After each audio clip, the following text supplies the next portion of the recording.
Hello, this is Todd Unger, your host for the past 2.5 years and over 400 episodes of our COVID 19 update, helping you stay up to date and informed throughout the pandemic. But today marks the debut of a new name for our video and podcast as we expand our content outside of COVID 19.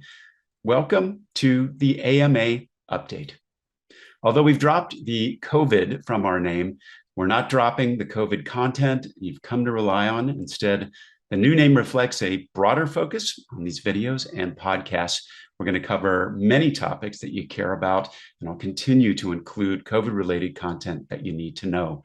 We look forward to bringing you many more episodes and keeping our commitment to elevating expert voices. We're excited about this programming change and truly appreciate the time that you spend with us each week. Thanks for watching and listening. Hello, and welcome to the AMA Update video and podcast. In recognition of National Suicide Prevention Week, today we're talking about dismantling the stigma around seeking mental health treatment. I'm joined today by Dr. Christine Yu Moutier, Chief Medical Officer of the American Foundation for Suicide Prevention in New York. I'm Todd Unger, AMA's Chief Experience Officer in Chicago. Dr. Moutier, thanks so much for joining us today. Thanks, Todd, for having me on. I know that you and several others are coming together for an AMA-hosted live discussion called Dismantling Stigma for All, Addressing Physician and Patient Mental Health and Suicide Risk, and that's going to take place on September 8th. So I appreciate you making some time in advance of that to give us a little bit of a preview of what you're going to be talking about. I know that you have personal ties to this topic, unfortunately, as a lot of physicians do. And can you start just by telling us why you decided to dedicate yourself to fighting what has become a leading cause of death for both physicians and patients? Thanks, Todd, for giving me the opportunity to talk about my own background with this. I am a psychiatrist, and I also served as Assistant Dean for Medical Education and Student Affairs at the University of California, San Diego School of Medicine.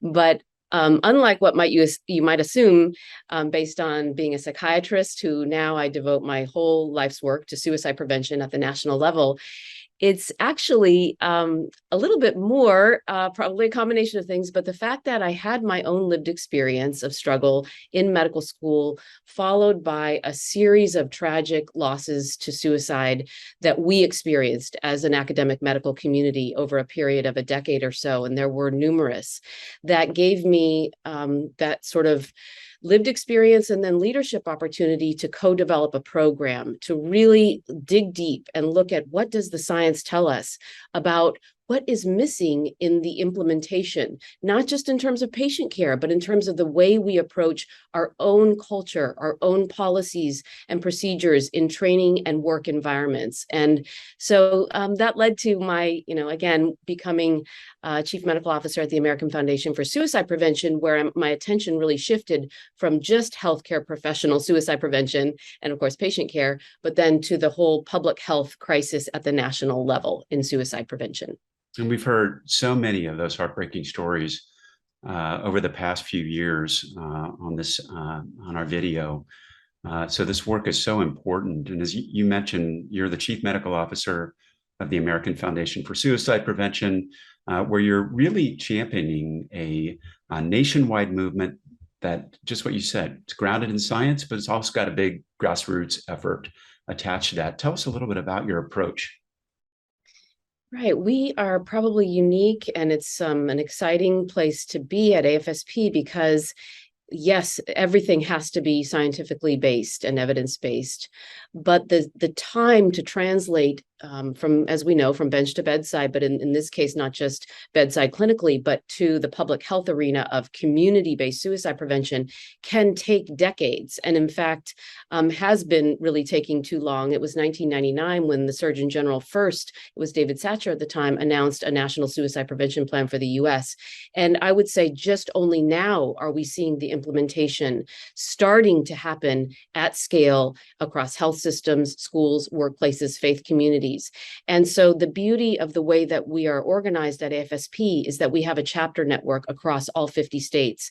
And this is a very active and highly organized way that we approach these tens of thousands of volunteers who have the connections to workplaces, to schools, to the community, and they become our arms and legs, but it's highly coordinated and all, again, evidence-based through the programming and interventions that we offer. And it's suicide prevention, and it also is a focus on what we call postvention, which is support and healing for the aftermath of a tragic loss to suicide. And that's for families, but it's also for schools. And now, of course, also health systems and medical training environments must also have that postvention protocol solidly in place so that we can avoid a contagion effect and so that the community can heal.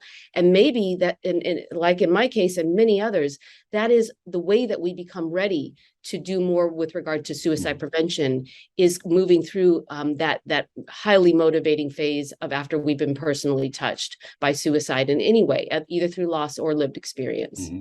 Why, you mentioned, Dr. Satcher, 1999. It's now 2022. Why does it take so long?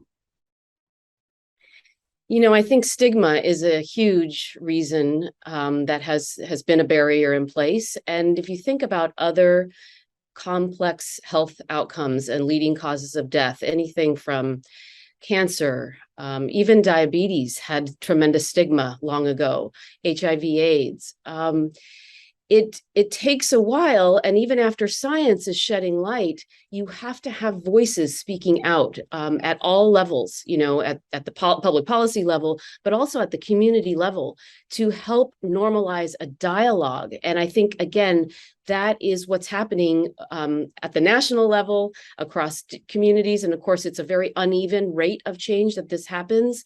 But we also see it happening within the field of medicine. And it is so exciting that AMA is, in fact, part of that process of change, of introducing policies and language, making it fair and appropriate and safe for physicians and other health practitioners to seek mental health support. That's the way that we reduce stigma. And that's a big issue, because we've talked a lot about this issue of stigma and physicians, and there are structural kind of reasons why people are not apt to talk about this. And we've been fortunate as the AMA to be involved with things like the Lorna Breen Act to try to address some of those structural issues, to encourage folks to have that dialogue. Are there other ways that we should be working to combat drivers of stigma that make it okay for physicians to do this?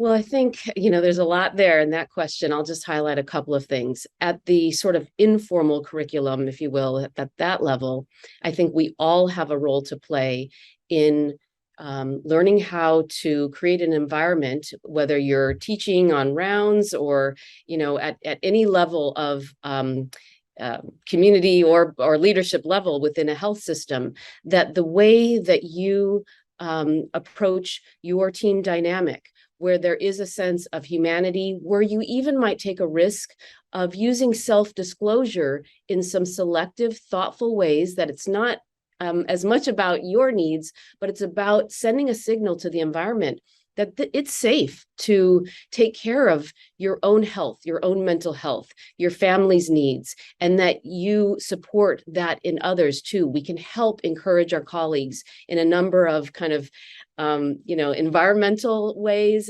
as well as more specifically. I would say that the biggest linchpin that must change in order to create a safe way for help seeking to really occur is for the hospital privileging boards and state medical boards to very aggressively and rapidly review their policies and the language that, to date, there are still probably 2/3 of the states in their state medical boards that use, frankly, illegal language around the issues of mental health experiences, conditions, and treatment, rather than keeping it focused around competency, safe practice with a tight timeline. And, the Federation of State Medical Boards, AMA, the Federation of State Physician Health Programs. There are a number of national bodies, and also the Dr. Lorna Breen Healthcare Provider Protection Act is encouraging a strong and swift action to change all of those. And it's harder at the local level with the hospital privileging boards. So that's where, again, it takes all of us to influence that change. That is a huge structural problem. It's so important. You mentioned too, just kind of the issues around support.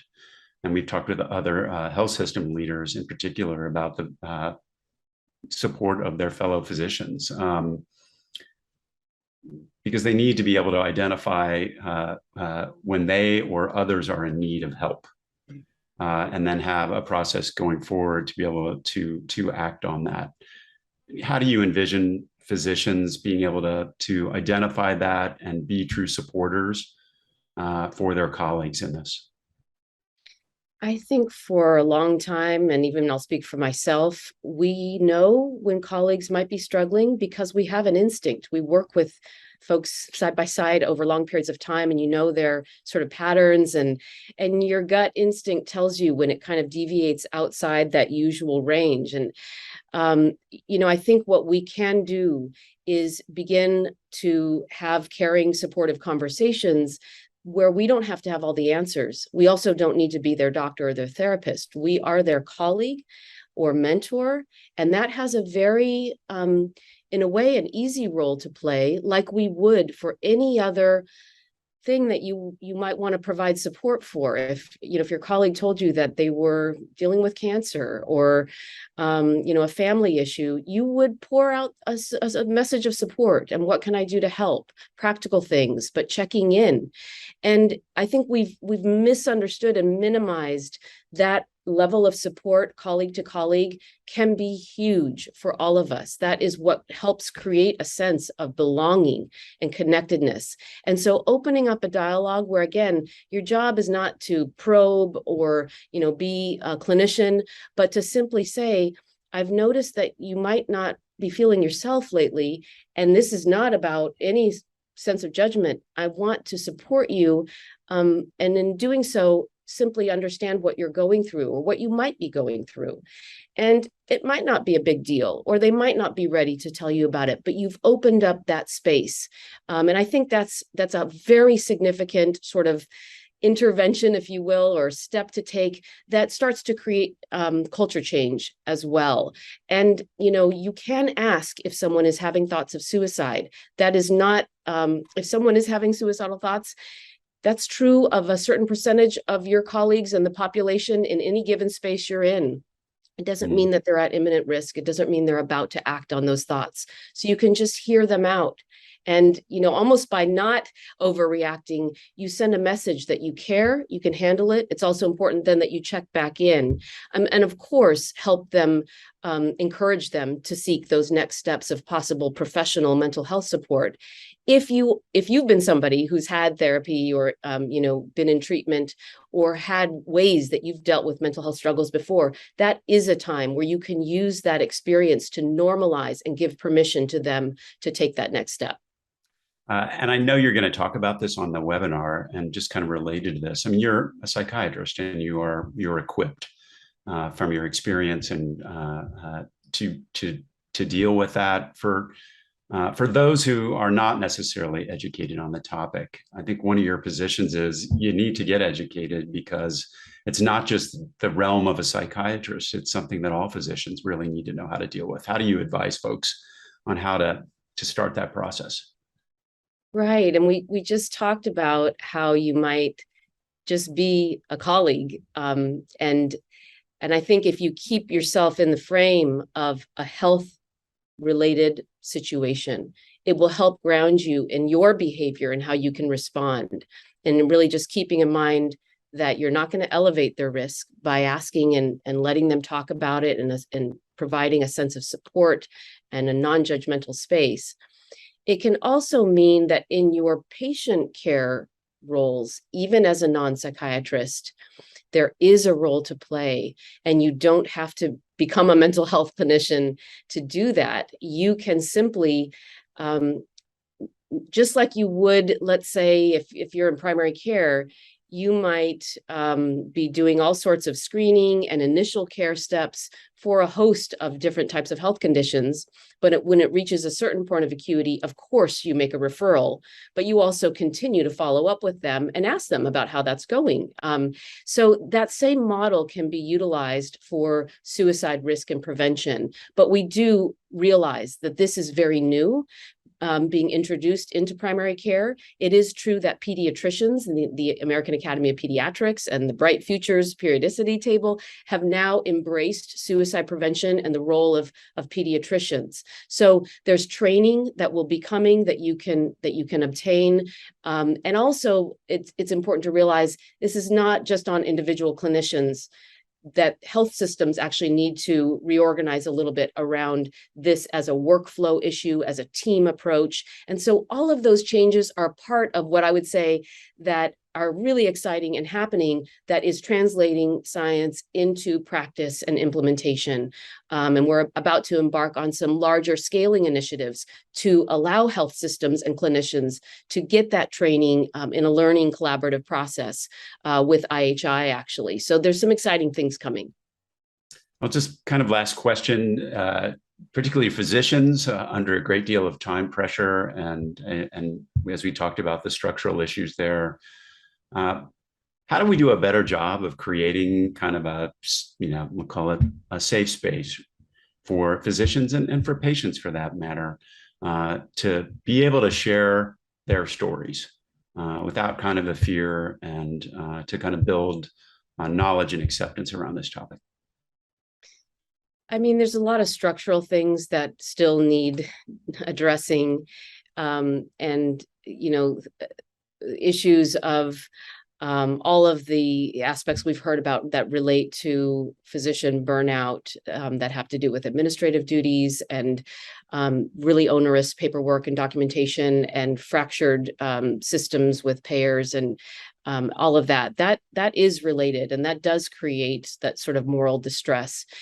But I think what we can also do is start selectively and intentionally tuning in to this movement of change that's happening. So if you're on social media, if you follow particular health professionals and other sort of influencers who are really talking about their own experiences of mental health and how they're receiving support that's life-changing, I think that can really help empower you to realize that we don't have to remain in the status quo and keeping those issues sort of stigmatized. Of course, they are private health issues, but we choose to speak about other private health matters in a way that empowers us and those around us, where we can receive support from colleagues, from family, from friends.